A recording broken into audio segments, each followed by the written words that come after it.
പ്രിയപ്പെട്ടവരെ, എന്തൊക്കെ മാറ്റങ്ങളാണ്, അത്യത്ഭുതകരമായ എന്തൊക്കെ പരിവർത്തനങ്ങളാണ് നമ്മുടെ നാട്ടിൽ നടന്നുകൊണ്ടിരിക്കുന്നത്. ഇന്ന് കാണുന്നവരെ നാളെ കാണുന്നില്ല, നാളെ കാണുന്നവരെ ഇന്ന് കാണുന്നില്ല എന്ന് പണ്ട് ഒരു ഉപദേശി നാക്കുവഴ പറ്റി പറഞ്ഞാണെങ്കിൽ പോലും അത് പരമസത്യമായിട്ട് മാറിയിരിക്കുകയാണ്.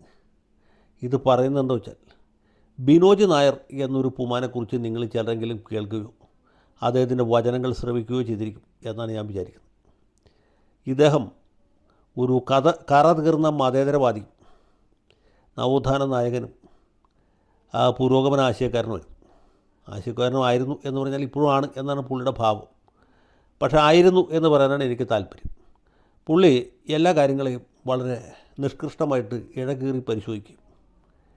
അത് ചികഞ്ഞ് അതിൻ്റെ സത്യം കണ്ടെത്താനായിട്ട് വളരെ ആത്മാർത്ഥമായിട്ട് ഉദ്യമിക്കുകയും ചേർന്ന ഒരാളാണ്.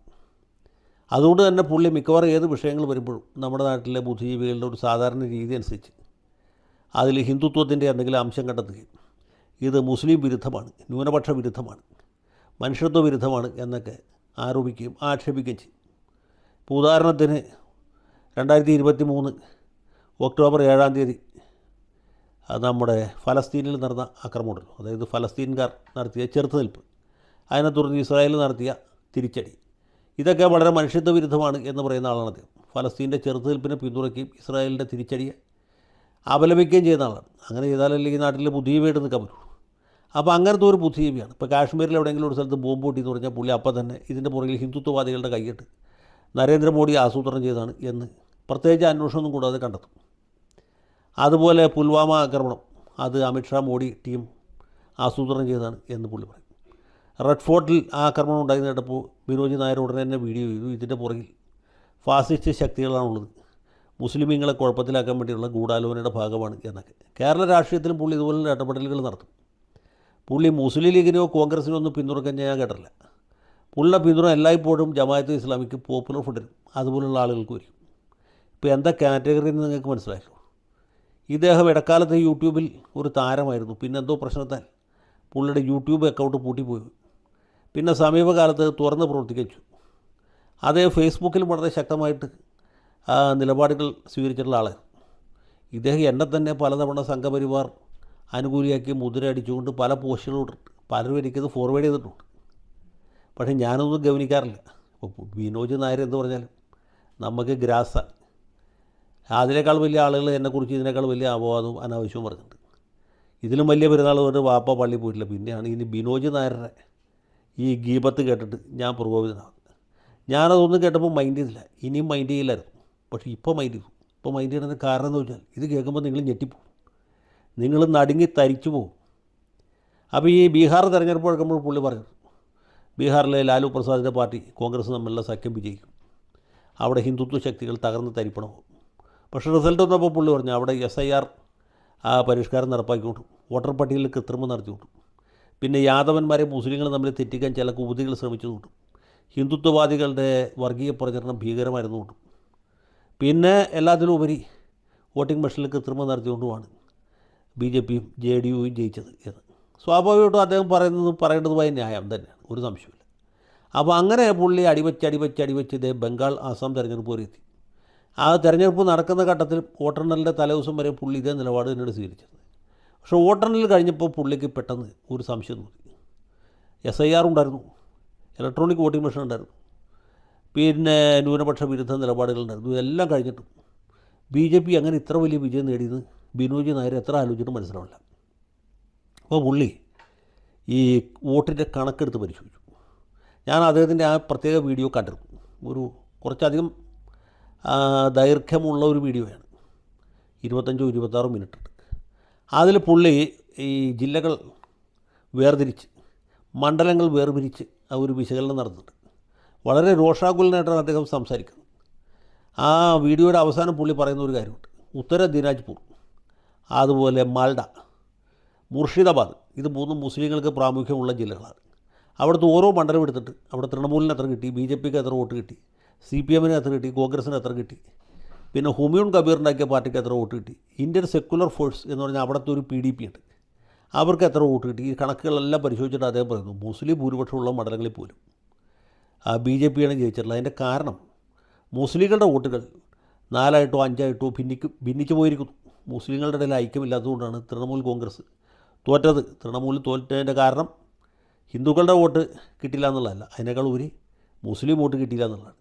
അതുകൊണ്ട് മുസ്ലിങ്ങൾ ഈ BJP ജയിച്ചാൽ മുസ്ലിങ്ങളെ തന്നെയാണ് പഴിക്കേണ്ടത്, അല്ലാതെ BJPയെ കുറ്റപ്പെടുന്നതിൽ വലിയ കഥയില്ല എന്ന് പറയും. ഇത് കേട്ടപ്പോൾ സാധാരണ ഇദ്ദേഹത്തിൻ്റെ ഈ സ്പീച്ച് കേട്ടുകൊണ്ടിരിക്കുന്ന ആളുകൾ പലരും പ്രകോപിതരായി എന്നാണ് എനിക്ക് തോന്നുന്നത്. അവർ കേൾക്കാൻ ആഗ്രഹിച്ചത് ഈ SIR പരിഷ്കരിച്ചു, അതിൻ്റെ ഫലമായിട്ട് 1 കോടിയിൽ താഴെ വോട്ടർമാർക്ക് വോട്ടവകാശം നഷ്ടപ്പെട്ടു. ആ നഷ്ടപ്പെട്ട എല്ലാവരും മുസ്ലിങ്ങളാണ്, അതുകൊണ്ട് മുസ്ലിങ്ങളുടെ വോട്ട് കിട്ടാതെ പോയി. അതുകൊണ്ട് മമതാ ബാനർജി തോറ്റു. ഈ തെരഞ്ഞെടുപ്പ് തന്നെ തട്ടിപ്പാണ്.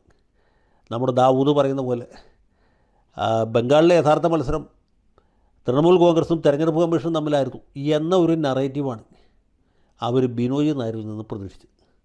പക്ഷേ ഈ നായർക്ക് ബുദ്ധി കൂടുതലായതുകൊണ്ട് പുള്ളി ഇത് കണക്കൂട്ടി കണ്ടുപിടിച്ചു. പുള്ളി പറഞ്ഞ് വേറൊരു കാര്യം കൂടി ഉണ്ട്. 63% വെട്ടിപ്പോയ വോട്ടിൽ 63% ഹിന്ദുക്കളുടെയാണ്, ശേഷം മാത്രമേ മുസ്ലിങ്ങളുടെ ഉള്ളൂ എന്നുകൂടി പറഞ്ഞു. അപ്പോൾ വോട്ട് വെട്ടിപ്പോയതുകൊണ്ടല്ല തൃണമൂൽ കോൺഗ്രസ് തോറ്റത്. തെരഞ്ഞെടുപ്പിൽ കൃത്രിമം നടത്തിയതുകൊണ്ടുമല്ല. ഇലക്ട്രോണിക് വോട്ടിംഗ് മെഷീനിൽ കൃത്രിമം നടത്തിയെന്ന് ബിനോയ് നായർക്ക് കേസില്ല. പുള്ളി പറയുന്നത് ഈ മുസ്ലിങ്ങളുടെ വോട്ട് ഭിന്നിച്ചു പോയി എന്നുള്ളതുകൊണ്ടാണ്. സത്യം പറഞ്ഞാൽ നായർ പറഞ്ഞതിൽ കുറച്ച് കാര്യമുണ്ട്, എന്നാൽ അതിന് പുറത്ത് വേറെയും കാരണങ്ങളുണ്ട്. അതെന്താ വെച്ചാൽ തൃണമൂൽ കോൺഗ്രസിൻ്റെ 15 കൊല്ലത്തെ ഭരണം ജനങ്ങൾക്ക് സഹിക്കാവുന്നതിനപ്പുറമായിരുന്നു. മുസ്ലിങ്ങളുടെ ഇടയിൽ മാത്രമല്ല തൃണമൂൽ കോൺഗ്രസിനെ കുറിച്ച് വിപരീത അഭിപ്രായം ഉണ്ടായത്, ഹിന്ദുക്കളുടെ ഇടയിലൂടെയായിരുന്നു. മാത്രവുമല്ല, ബംഗ്ലാദേശിൽ മറ്റും നടന്ന ഭയങ്കരമായ അക്രമങ്ങളുടെ പശ്ചാത്തലത്തിൽ പശ്ചിമ ബംഗാളിലെ ഹിന്ദുക്കൾ ചകിതരായിരുന്നു. നായാടി മുതൽ നമ്പൂരി വരെയുള്ളൊരു ഐക്യം എന്നിവിടെ വെള്ളാപ്പള്ളി നടേശൻ പറഞ്ഞില്ലേ, അത് പ്രാവർത്തികമായത് ബംഗാളിലായിരുന്നു. അവിടെ നമോ ശൂദ്രർ എന്ന് പറഞ്ഞ അവിടുത്തെ പട്ടിക സമുദായക്കാർ മുതൽ ഭാദ്രലോകിൻ്റെ ഭാഗമായിട്ടുള്ള ബ്രാഹ്മണരും കായസ്ഥരും വരെ സംഘടിച്ച് BJP കൂട്ടിയിരുന്നു തൃണമൂൽ കോൺഗ്രസിനെ തോൽപ്പിക്കാൻ വേണ്ടി. അങ്ങനെയാണ് ഇത്ര വലിയ തിരിച്ചടി ഉണ്ടായത്. അപ്പോൾ മുസ്ലിം വോട്ടുകൾ ഭിന്നിക്കുക മാത്രമല്ല, ഹിന്ദു വോട്ടുകൾ BJPക്ക് അനുകൂലമായിട്ട് ഏകീകരിക്കപ്പെടുക കൂടി ചെയ്തു. പിന്നെ ഭരണവിരുദ്ധ വികാരം ശക്തമായിട്ടുണ്ടായിരുന്നു. തൃണമൂൽ കോൺഗ്രസിൻ്റെ ഗുണ്ടാവിളയാട്ടം, അതുകൊണ്ടാണ് മുസ്ലിങ്ങളെതിരായത്, അതുകൊണ്ടാണ് ഹിന്ദുക്കളെതിരായത്. പിന്നെ സ്ത്രീകൾക്കെതിരായിട്ടുള്ള ആക്രമണങ്ങൾ, അത് പ്രധാനപ്പെട്ട ഘടകമായിരുന്നു. സന്ദേശ് ഖലീൽ ഈ തൃണമൂൽ ഗുണ്ടകൾ നടത്തിയ അഴിഞ്ഞാട്ടം. അതുപോലെ തന്നെ RJ ഖർ മെഡിക്കൽ കോളേജിലെ ഒരു വനിതാ ഡോക്ടർ പൈശാചികമായ ബലാത്സംഗത്തിനിരയായി കൊല്ലപ്പെട്ട സംഭവം, ഇതൊക്കെ ജനങ്ങളെ പ്രകോപിപ്പിച്ചു. BJP ആണെങ്കിൽ ഇത് കൃത്യമായിട്ട് ആളിക്കത്തിച്ചു. അതുകൊണ്ടാണ് തൃണമൂൽ കോൺഗ്രസ് തോറ്റത്. തൃണമൂൽ കോൺഗ്രസ്സുകാർക്ക് പോലും അതിൽ സംശയമില്ല, അത്ഭുതമില്ല. എന്താ കാരണം എന്ന് വെച്ചാൽ മമതാ ബാനർജി ഒഴിച്ച് ലോകത്തെ എല്ലാവർക്കും അറിയാം എന്തുകൊണ്ട് തോറ്റു എന്ന കാര്യം. അപ്പോൾ ഈ കാര്യം ആ രീതിയിൽ മനസ്സിലാക്കാൻ ബിനോയ് നായർക്ക് ഇപ്പോഴും മനസ്സിലായിട്ടില്ല. പുള്ളി ഇതോടെ ഏതാണ്ട് കിളിപോയ അവസ്ഥയിലായി. അദ്ദേഹം അപ്പം മുതൽക്ക് ഈ സമയം വരെ ഈ മുസ്ലിം വിഘടനവാദത്തെയും വിഭജനവാദത്തെയും പോപ്പുലർ ഫ്രണ്ടിനെയും, എന്തിനും നമ്മുടെ നാട്ടിൽ സത്യസന്ധമായിട്ട് മാധ്യമ പ്രവർത്തനം നടത്തിക്കൊണ്ടിരിക്കുന്ന മീഡിയ വൺ ചാനലിനെയൊക്കെ വിമർശിക്കുകയാണ്. പിന്നെ വന്ദേമാതരം കേട്ടപ്പോൾ സതീശനും കുഞ്ഞാലിക്കുട്ടിയൊക്കെ എഴുന്നേറ്റ് നിന്ന് തെറ്റായി പോകുന്ന ചില ആളുകൾ, അങ്ങനെയൊന്നുമല്ല, വന്ദേമാതരം കേൾക്കുമ്പോൾ എല്ലാവരും എഴുന്നേക്കണം എന്ന രീതിയിലേക്ക് പുള്ളി വന്നിരിക്കുകയാണ്. അതിനുപരിയായിട്ട് ഏറ്റവും വലിയ തമാശയായിട്ട് എനിക്ക് തോന്നുന്നത് പുള്ളിയുടെ എല്ലാ വീഡിയോയും ആരംഭിക്കുന്നത് ഇപ്പോൾ വന്ദേമാതര ഗാനാലാപത്തോട്ടാണ്. ഇതാണ് ഞാൻ പറഞ്ഞത്, നമുക്ക് ആർക്കും വിശ്വസിക്കാൻ പറ്റാത്ത എന്തൊക്കെ മാറ്റങ്ങളാണ് ഈ രാജ്യത്ത് സംഭവിച്ചുകൊണ്ടിരിക്കുന്നത്. കഴിഞ്ഞ മാസം ഇതുപോലെ സമയത്ത് ആരെങ്കിലും എന്നോട് ബിനോയ് നായർ സംഘപരിവാറുകാരനായി, അല്ലെങ്കിൽ പോപ്പുലർ ഫ്രണ്ട് വിരുദ്ധനായി, അല്ലെങ്കിൽ ജമാഅത്തെ ഇസ്ലാമിക്കെതിരായി, മുസ്ലിം വിഭജനവാദത്തിനും വിഘടനവാദത്തിനും വർഗീയതയ്ക്കും എതിരായി എന്ന് ആരെങ്കിലും പറഞ്ഞെങ്കിൽ ഞാൻ ഒരിക്കലും വിശ്വസിക്കില്ല. പക്ഷേ ഇപ്പോൾ നമുക്ക് വിശ്വസിക്കാതിരിക്കാൻ നിവൃത്തിയില്ലേ. ബിനോയ് നായർ വരെ എന്താ പറയുക, സംഘപരിവാർ ചിന്താഗതിക്കാരനായി എന്ന് മാത്രമല്ല, അതിൻ്റെ രണ്ട് വശവും കാണാനുള്ള കഴിവ് പുള്ളിക്ക് പണ്ടുമില്ല, അത് ഇതുവരെയും പുള്ളിക്ക് വീണ്ടെടുക്കാൻ കഴിഞ്ഞിട്ടുമില്ല. അപ്പോൾ ഇങ്ങനൊരു അവസ്ഥയിൽ അധികം എത്തിയിരിക്കുകയാണ്. ഇപ്പോൾ ഈ ലീഗുകാരും അതുപോലെ ജമാഅത്തെ ഇസ്ലാമിക്കാരൊക്കെ പറഞ്ഞ പുള്ളി എൻഫോഴ്സ്മെൻറ്റുകാരെ പേടിച്ചിട്ടാണ്, ED വരും എന്ന് പേടിച്ചിട്ടാണ്. സത്യം പറഞ്ഞാൽ അതുപോലൊരു തമാശ പറയില്ല. കാരണം ഇയാൾ കാനഡയിൽ സ്ഥിരതാമസക്കാരനാണ്. സുനിത ദേവദാസും ബിനോയ് നായരും രണ്ടുപേരും കാനഡയിൽ ഇരുന്നിട്ടാണ് ഇന്ത്യ ഗവൺമെൻറ്റിനെയും ഹിന്ദുത്വത്തെയും എല്ലാം വിമർശിച്ചിരുന്നത്. അതുപോലെ ഈ പോപ്പുലർ ഫ്രണ്ട് പോലെയുള്ള ആളുകൾക്ക് ഓശാന പാടിക്കൊണ്ടിരുന്നത്. കാനഡയിലേക്ക് അതിൽ ED വരില്ല എന്ന് നമുക്കറിയാമല്ലോ. പിന്നെ RSSകാർ അദ്ദേഹത്തിൻ്റെ കുത്തിരി പിടിച്ച് ഭീഷണിപ്പെടുത്താനും സാധ്യത കുറവാണ്, ഇവിടുത്തെ പോലെയല്ല കാനഡയിൽ. പക്ഷേ ഇതൊക്കെ കഴിഞ്ഞിട്ടും ഇദ്ദേഹം എന്തുകൊണ്ട് ഇങ്ങനെ മാറി എന്നുള്ള കാര്യം നമുക്ക് ആർക്കും മനസ്സിലാവാത്ത ഒരുപാട് കാര്യങ്ങൾ ഈ ലോകത്തുണ്ട് എന്ന് മാത്രം സമാധാനിക്കുക വഴിയുള്ളൂ. അനന്തമജ്ഞാതം അവർണ്ണനീയം ഈ ലോകഗോളം തിരിയുന്ന മാർഗം എന്ന് പറഞ്ഞത്. ഒന്നും പറയാനില്ല, ഇത് കൂടുതലായിട്ടൊന്നും പറയാനില്ല. ബിനോയ് നായർ ഇനി നാളെ എന്ത് പറയും എന്നെനിക്കറിയില്ല. അപ്പോൾ ഏതായാലും ഞാൻ വളരെ കൗതുകപൂർവ്വം കാത്തിരിക്കുന്നു. ലാൽ സലാം.